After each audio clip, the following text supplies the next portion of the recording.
As I often do, am going to look at some press reports on issues related to abortion, because the press is often an excellent way of determining the public mood on various issues.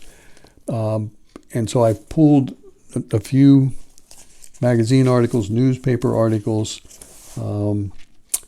Here, the Economist magazine had an article recently on the Memphis sanitation workers strike in 1968.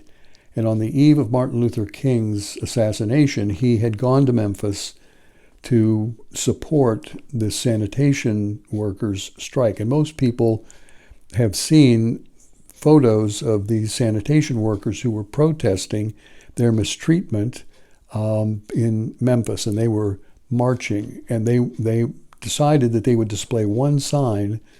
Each one of them would carry the same sign, and the sign said very simply, it's like 100 black men all marching. They were the garbage truck drivers in Memphis, marching with a sign that said simply, "I am a man," because their very personhood, their very manhood, their very humanity had been called into question. So they felt they had to establish the fact that whatever else was going on, they were a man in the same way they were a human being, in the same way everybody else is human, and they were being treated inhumanely.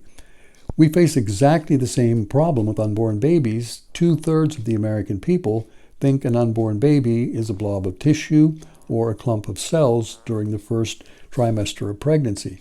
Now, an embryo or a fetus obviously can't carry a sign that says, "I am a baby," but it's exactly the same issue. If those sanitation workers, those African American sanitation workers, had to establish the fact that they were a man, we have to establish the fact that an unborn baby is a baby for exactly the same reason. The humanity of unborn babies is under assault. They're viewed as being subhuman, and unfortunately, they can't speak for themselves. So we have to speak for them, and that's why our Center for Bioethical Reform has always focused so heavily on establishing the question of whether the baby is a baby. Is the embryo a baby? Is the fetus a baby? And we now have imagery that enables us to do that. Exactly the same issue. The other side understands that, and they're very alarmed by that tactic. Slate magazine, a left-wing publication, to say the least, some would say Marxist, recently published an article that the headline of which was, "Those pregnancy tissue photos were destined to backfire on abortion rights supporters." And they're referring to photos of embryos, the allegedly aborted embryos, published in the New York Times and the Guardian, which are both very, very, very left-wing newspapers. And the idea of the article was to make these aborted embryos look as sort of subhuman as possible. And so the abortions they used were manual suction aspiration abortions, very rare, it's almost impossible to find anybody who will do them. And they so macerate the baby, they so puree or liquefy the baby that makes the baby very nearly impossible to identify. And the baby is at these very early stages of pregnancy, 4 or 5 weeks, very, very tiny. So it was a propaganda piece.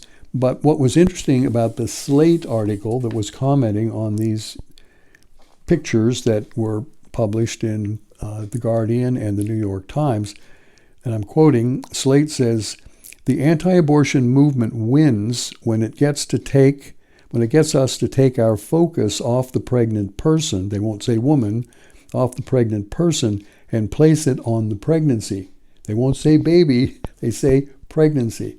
So the mother is not a mother, she's not even a woman, she's a person.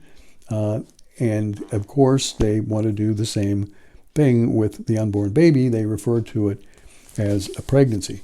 Images matter. They have enormous significance because if the embryo and early fetus are just a blob of tissue or a clump of cells, why would it matter if you abort them? There would be no morally consequential significance to the act of abortion.